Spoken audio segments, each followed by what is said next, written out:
What's up, Barnhill family, and welcome back to the channel. Yo. So One Championship celebrated their 10-year anniversary, if you can believe it, and the fight that stood out to me was Rodtang versus DJ. I had this fight circled on my calendar for quite some time.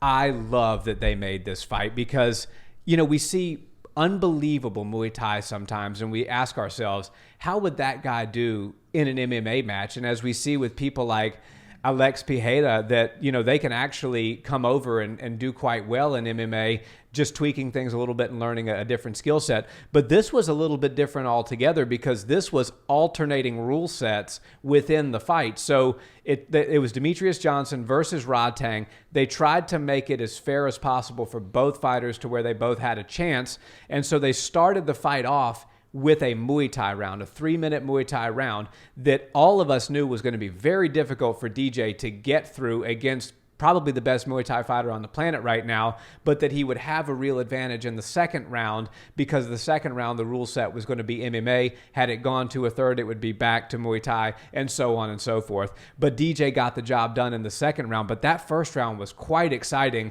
and DJ really showed some heart because Rodtang, he doesn't just hit to touch you, he hits to hurt you. Yeah, and congratulations to One Championship. That's really cool. Big milestone. Not many MMA promotions and fight promotions make it to 10 years, so hats off to them. I do think that everybody that watches MMA wants to see how the jiu-jitsu guy does, wants to see how the Muay Thai guy, boxing, all of it, wrestling, how they do, because that's what the sport originated as.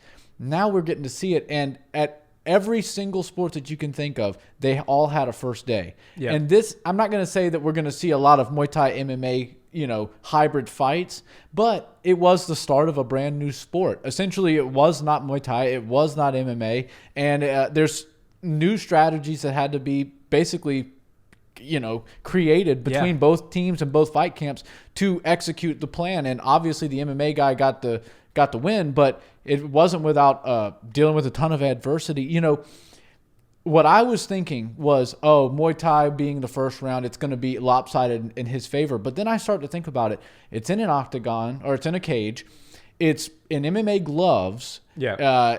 And the rounds are, you know, skewed a little bit. So I do think that while I was looking at it at first like, oh, this is going to be an advantage for Rodtang, I started to reconsider, and I was like, you know what, it might actually be an advantage for Mighty Mouse, because Rodtang knew that he needed to get him out of there in that first round, or it was going to be a tough night, you know, as soon as Mighty Mouse is able to get him to the ground in the second, which would happen for sure.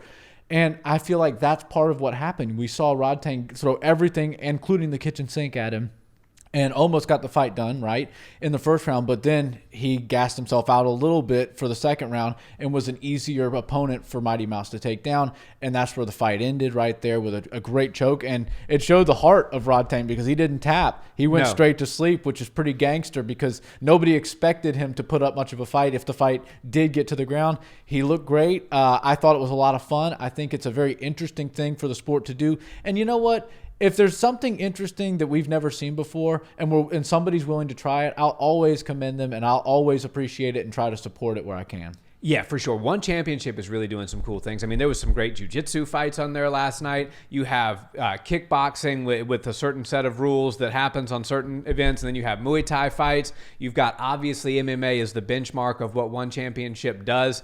And one of the things I think is really interesting is we talk all the time about the evolution of MMA because it truly is always evolving. And right now we're seeing the emergence of spectacular Russian wrestlers, and they're starting to take over the sport and dominate everything.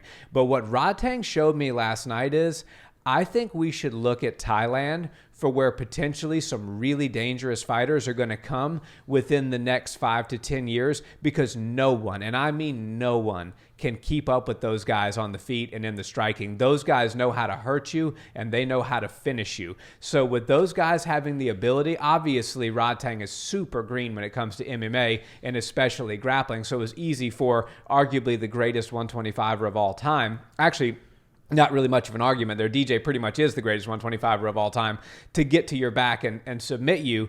But if he could have just learned a little bit of takedown defense, think Israel Adesanya for a second. If those guys in Thailand start to implement some of the wrestling into their regimen, and obviously we know with Tiger Muay Thai, they've got good wrestling coaches out there now. They've got good jiu-jitsu coaches. I think we're going to see some really exciting, really devastating guys come out of that part of the world in the next 5 to 10 years. But obviously last night, the night went to DJ. Yeah, Mighty Mouse. And it's so fun to watch him fight. You know, everybody saw him in the UFC, and even though he wasn't getting his shine and his platform over here, when he went over there, the Asian market really took to him and you know, basically started to lift him up. They're like, we're going to give you some tough fights, but we definitely will support you. I love it. I really was interested in seeing that. And I will say you're absolutely right about Thailand. They have the knowledge. They have the recipe for premier striking over there. And it's not that they don't have Thai fighters that can compete, but it's these transplants that are going there from Russia. You know, you got Peter Yan. You've got Izzy Adesanya spent some time down there. Fiziev. You've got Brad Riddell. You know, so a lot of people from Australia, Russia, you know, Volkanovski's even gone over there. They go and they learn all they can from those guys because there is a wealth of knowledge down there. And then they take that and they couple it with their wrestling background, their boxing background, whatever it may be. And you've got absolute UFC champion style talent. I mean, look at it. You got Peter Yan, champion. Volkanovski, champion. Adesanya, champion. Fiziev, I think, has great potential to be a champion. So this is definitely something that needs to be tapped into. I'd love to go to Thailand personally.